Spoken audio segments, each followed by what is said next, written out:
pie crust is so easy to make at home. Today I'm going to show you how to do one in the food processor. So very few ingredients go in. I've just got flour and salt and sugar for my dry ingredients. In they go. And then I have 2 sticks of chilled butter. The reason I want my butter and my water chilled is because it's going to keep those little pieces of butter really cold, and when you roll out your dough, you'll see those gorgeous striations of butter, and that's what makes a really flaky crust. One great thing about making pie crust too is that you can always roll it up and chill it and keep it in the refrigerator for up to a day, or you can freeze it for a few months. Okay. Everything's in. Put the lid on. I'm just going to pulse it a couple times. You really want to be careful not to overwork your dough. We don't want it to be tough. Okay, let's take a look.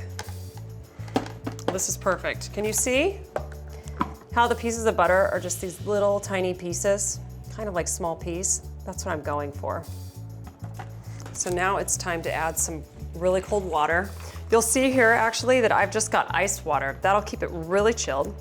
And this recipe calls for 6 to 8 tablespoons. Now remember, you can always add more, but it's really hard to take away. So I'm gonna start with 6 tablespoons of water. Okay. Again, being careful not to overwork it. I'll pulse it a few more times and see if it's coming together. Okay, let's take a look. Here's the trick. You want to make sure when you grab this pie dough and push it together with your fingers that it stays together. If it doesn't, you need to add more water. So see this? Look, I squeeze it together and it's holding its shape, so it's perfect. All I need to do now is shape it into 2 discs and we'll put it in the refrigerator to chill. Okay, one really cool trick, because I hate dirtying other dishes or cutting boards in the kitchen. I'm going to roll this up directly onto the plastic wrap. Let's grab a piece. Less mess. I'm just going to divide the dough in 2 in here, make it really easy to get out. Bring it right on here. I'm going to form it into a disc. Why? Because when I take it out of the fridge the next time, it'll make it really easy to roll out into a circle. So I'm just kind of getting its shape set already. Put a little more on there. This recipe is obviously for 2 crusts or a double crust. Wrap it up. It's well wrapped. Look at that, I can even push out the parts that I missed, making it easier to roll out when we're done. Okay, so my dough has chilled and it's time to roll it out. I actually love rolling out dough and showing people how to do it, because this too doesn't have to be hard. The trick is to touch it as little as possible because your hands are going to warm it up naturally, and that's not what we want. We want to keep all that gorgeous butter intact. So I'm doing mine on a Silpat today. If you've never used one of these, they're awesome. You can roll things out, you can bake on them, they're incredible. But the thing is, if you have a great countertop too, you could certainly do it directly on marble or granite, even Formica. But look at this, here's my trick. So a lot of times you roll and then it sticks to it. What you want to make sure is that you can always move the dough on the bottom. So if you need to feed more flour underneath it, it's fine. But you want to roll and turn, roll and turn. Then you're ensuring it's not going to stick and you're getting the circle that you want. Trust me, this is forgiving. So if it's not a perfect disc, we're going to trim the edges. Most importantly, you just want to make sure that it's not sticking to your surface. This is going to be so delicious. It's totally worth doing it from scratch, at least a couple times a year.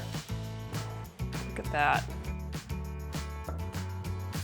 But again, I want to make sure that it's not sticking. If it was sticking, look what you can do. Take this spatula right underneath it and loosen it up. Silpat's great for this too because it's a non-stick surface. Okay, a couple of more and I'll be ready to go, and I'll line my pie dish with it. So how do you know if it's big enough?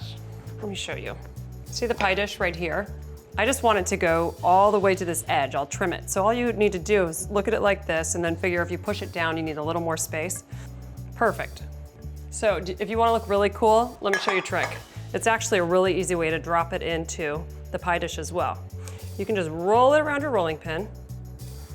Now let's bring this to the surface. We're just gonna unroll it right over it. How cool is that? feel like such a pro. Now I'm doing a double crust today, but if you were doing a single crust and you want that gorgeous crimp on it, you're gonna wanna just push it down with your fingers, and you can just follow the crimp of the pan if that's what you have. If not, you could be more methodical in putting your thumbs together and making a more formal crimp. This one you're not gonna see on my pie, so it's okay. Just pressing it down a little bit. Okay, now let's trim it. One of the coolest things is you can take these scraps and roll them back out and make little decorative things to put on the top of your pie. So if you have a stamp or little cookie cutters, roll it out and cut those, and you can put them on top of the second crust. You also want to make sure that it's fully in the bottom of the pan. So can you see a little bit there in the pie dish how there's a gap? I just want to make sure that the dough's really down there. The filling will actually help with that, but you can use your fingers. Okay, cool. Now for the filling. This is apple pie, obviously, and it smells amazing with all of these warm spices. Okay. Almost done. Yum. I'm gonna egg wash the top of this bottom crust so that when I put the other layer on, it's gonna stick really well. Perfect. Okay, let's put the other one on. Just have to have confidence with this, you know? The more you worry about it, the more you mess up. All right, perfect. So these are aligned. I'm just gonna press them down together before I worry about crimping or trimming. Just wanna make sure that they seal well. Can you see too, I rolled the top one out to be a little bit longer so that I've got some room to play with here. Okay, so it's stuck. Just crimp a little bit. I'm actually gonna put some decoration around this. You won't see much of this. Again, if you're trying to do it formally, you'd really want to make those great indentations with both of your thumbs together. I'm just doing this so that there aren't any gaps between the two crusts. All right, so I'm going to trim this and show you a trick for rolling out the rest of the scraps. You want to try to work quickly because you don't want your dough getting that warm. It goes into oven cold. It's gonna be even flakier. God, I can't wait to eat this. How's it look? Perfect. Okay, cool. Let's roll out the scraps.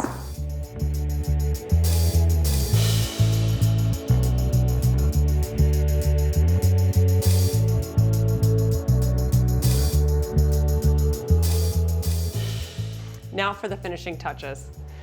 I'm gonna brush this entire surface with egg wash before I apply these adorable cutouts, and sprinkle the whole thing with sugar. Okay, make sure it's evenly spread.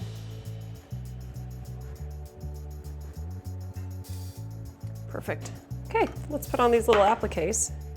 And I'm just putting them right next to each other. You could, of course, overlap them if you want to do a really dramatic presentation. These will tend to brown a little bit too when you're baking, more so than the rest of the crust, so you just need to watch it. Check it about halfway through, and if you need to tent the edge with foil, you can do that, or you can tent the entire pie crust if it's getting really brown. Look at that, it's gorgeous. Okay, now just a little more egg wash on the cutouts themselves. I wanna make sure the leaves show though. I went a little heavy. Perfect, okay. Now, we want to vent the pie, so I'm just gonna cut across it.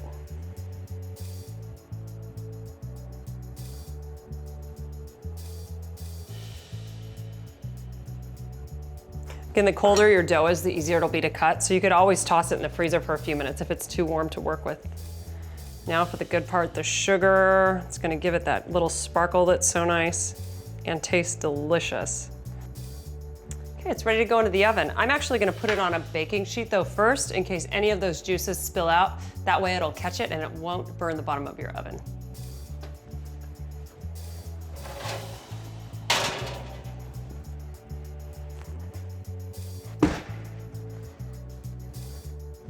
There you have it. Double crust apple pie. That's all there is to it.